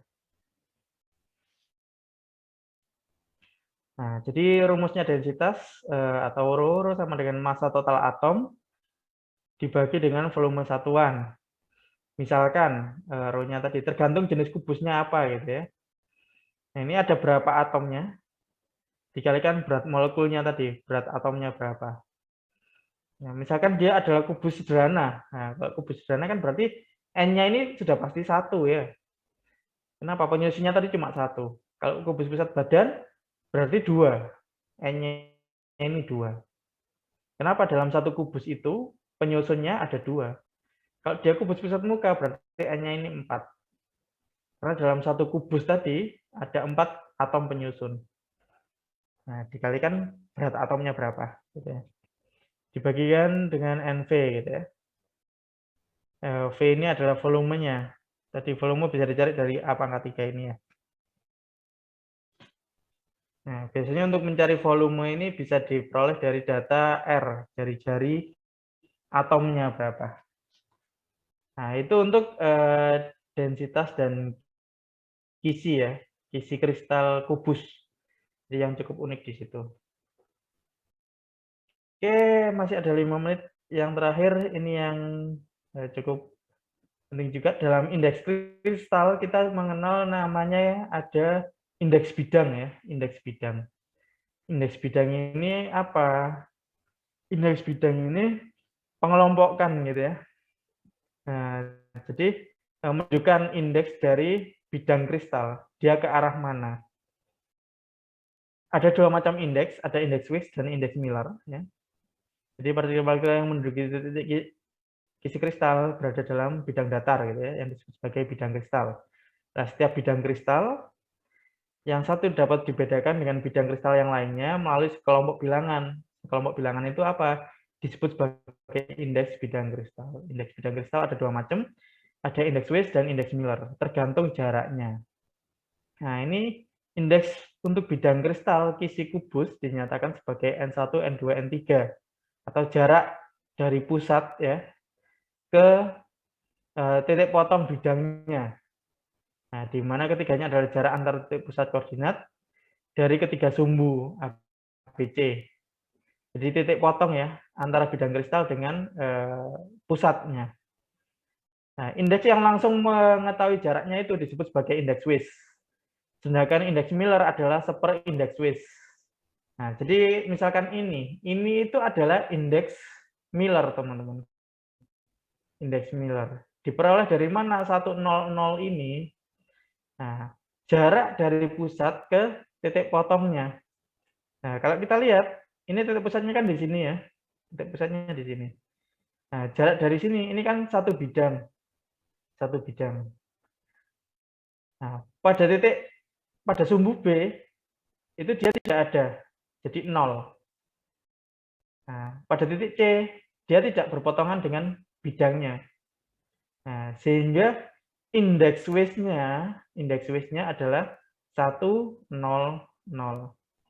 Kenapa begitu? Karena jarak antara titik pusat ke titik potongnya, ya, titik potong sumbunya untuk bidang ini, untuk sumbu X itu di 0, sumbu Y, untuk sumbu X di 1 ya, sumbu Y di 0, dan Z dia di 0 juga. Kenapa? Karena tidak berpotongan. Kalau tidak berpotongan betul 0. Itu indeks Weiss. Indeks Miller-nya, ini W ya, indeks Weiss. Indeks Miller-nya M. Indeks Miller itu indeks Weiss. Jadi kalau 1 tadi, 1/1, ya 1 gitu ya. Nah, terus 1/0, ya 0. 1/0 lagi ya 0. Jadi 100. Jadi baik indeks Weiss maupun indeks Miller-nya 100. Nah, untuk lebih memahami lagi mungkin yang ini ya, yang kita coba yang ini. Ini lebih sederhana. Ini adalah indeks Miller, teman-teman. 020 ini indeks Miller. Nah, indeks Miller-nya adalah 020. Kita lihat indeks Weiss-nya untuk bangun ini. Titik pusatnya di sini. Ke sumbu X tidak ada potongan, sehingga indeks Weiss-nya 0 ya. Dari sini untuk sumbu Y ya, dari sini ke sini sumbu Y. Nah, ini jarak bidangnya, ini kan satu bidang. Nah, sedangkan titik potongnya ini ada di setengah ada di sini. Nah, berarti dia setengah indeks Weiss-nya. Nah, di sumbu Y-nya karena tidak berpotongan, nah maka dia 0. Nah, maka indeks Weiss-nya 020. Indeks Miller-nya seperindeks Weiss. Jadi indeks Miller-nya seperindeks Weiss. 0. Karena ini tadi 0 juga ya. Jadi 1/0 sama dengan 0. Nah, terus yang tengah ke sumbu Y ya. 1/1 sama dengan 2. Ke atasnya tidak berpotongan 0. Nah, jadi ketemunya 020 juga. Nah, ini indeks Miller ya. Jadi indeks Weiss itu setengah dari indeks seper dari indeks Miller sama dengan seperindeks Weiss gitu ya. Sampai sini ada yang ditanyakan teman-teman? Ini indeks Weiss dan indeks Miller-nya sama 111 gitu ya. Kenapa? Karena jarak titik potongnya ini satu bidang, ini satu bidang, ini satu bidang juga, sehingga 111 Weiss-nya. Miller-nya seperindeks Weiss ya. Jadi sama, ini juga 111. Nah, ini juga 111 harusnya ya, karena dia bidangnya sama dengan yang atas. Nah, bagaimana kalau minus? Kalau minus maka ini contohnya ya. Ini kan titik pusatnya di sini. Nah, tapi X-nya dia ke belakang, minus 1. Di minus 1 gitu ya. Nah, kalau minus maka di indeksnya ini dikasih garis atas ya, kasih bar. Ini dikasih tanda bar.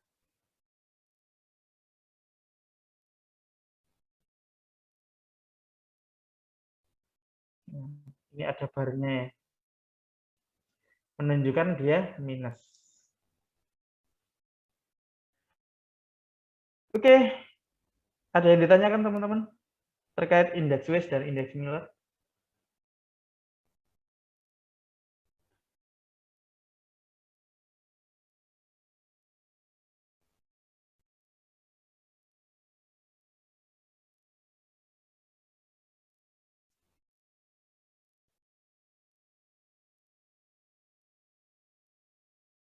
Ya, Farhan Majid, silakan. Pak, saya izin bertanya, kalau nanti misalkan ada kuis, materinya itu bab berapa aja, Pak? Oke, untuk kuis bab 1, 2, untuk ETS 1, 2, 3, 4.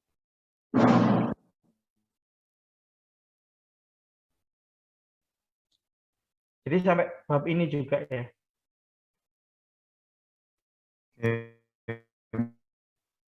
Oke, satu lagi mungkin sebelum, karena waktunya hampir habis ya. Sebelum kita akhiri, terakhir terkait kristal adalah bagaimana mengetahui atau menguji bentuk kristal ya. Nah, penentuan struktur kristal ini bisa diperoleh dari yang namanya XRD. Nah, kalau di teman-teman teknik material mungkin mulai mengenal ini ya, XRD. XRD itu X-ray diffraction. Nah, ini adalah salah satu jenis instrumen yang dia bisa mengetahui jenis kristalnya tadi. Kalau jenis kristal tadi kan ada dua macam ya, ada kristalin atau mauve. Nah, rumusnya dari XRD ini N dikali lambda sama dengan 2D sin theta ya. Nah, 2D sin theta ini yang sudut 2D sin theta ini yang nanti bisa menunjukkan ya apakah dia kristalin atau mauve. Nah, cirinya adalah ini prinsipnya ya. Jadi X-ray dilewatkan dalam suatu sampel, dari sampel itu akan diketahui pola difraksinya seperti apa. Sehingga dari pola difraksi itu akan diketahui dia kristalin atau mauve. Untuk yang kristalin, nah, tidak terlalu bias biasanya gitu ya. Nah, tidak terlalu bias sehingga akan diperoleh struktur puncak yang runcing. Jadi kalau puncaknya runcing-runcing seperti ini, nah, bisa dipastikan bahwa padatan yang kita uji adalah padatan kristalin. Nah, namun kalau puncak yang dihasilkan dia melandai, ya, misalkan menghasilkan puncak yang cukup lebar semacam ini. Nah, ini adalah ciri-ciri dari padatan-padatan yang mauve. Nah, kalau melandai seperti ini lebih cenderung ke mauve. Ini pola difraksi ya, pola dari X-ray difraksi. Nah, ini pengetahuan saja secara instrumentasi ya, kalau kita mau melihat apakah padatan kita sudah kristalin atau mauve, nah, pakai XRD ini alatnya. Oke, itu terakhir untuk padatan. Dan ketika wujud zat tadi ya disatukan, maka kita akan menghasilkan diagram fasa gitu ya. Nah, jadi diagram fasa ini yang perlu teman-teman ketahui itu akan berbeda-beda di setiap molekul. Molekul air, diagram fasa air akan berbeda dengan diagram fasa besi.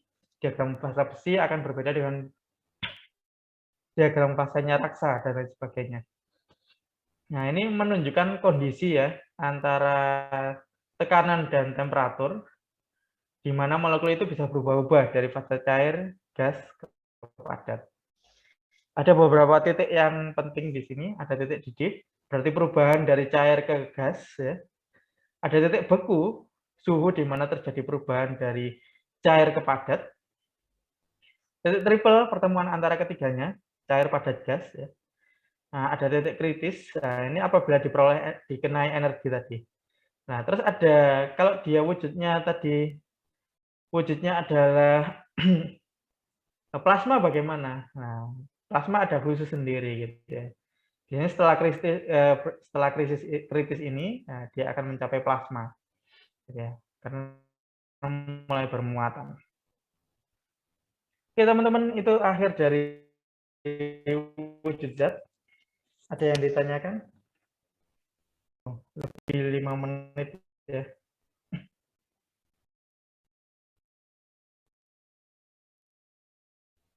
Oke, jika tidak ada, mungkin cukup sekian. Nah, kembali lagi, ya, sudah saya beritahu di awal. Kita butuh satu pertemuan lagi untuk kuis. Nah, ini kalau misalkan hari Rabu besok tidak ada praktikum, maka kuisnya akan hari Rabu itu. Ya. Tapi kalau hari Rabu ada praktikum, ya hari Rabu praktikum. Kita cari satu kali lagi untuk kuis. Mungkin di minggu ETS kali ya. Sekalian persiapan untuk ETS-nya. Untuk kuis nanti kita buat online saja, tapi ETS kalau nggak salah offline ya. Baik, jika sudah tidak ada, saya rasa itu terakhir dari saya. Kurang lebihnya mohon maaf. Ada yang bermasalah terkait absen, teman-teman?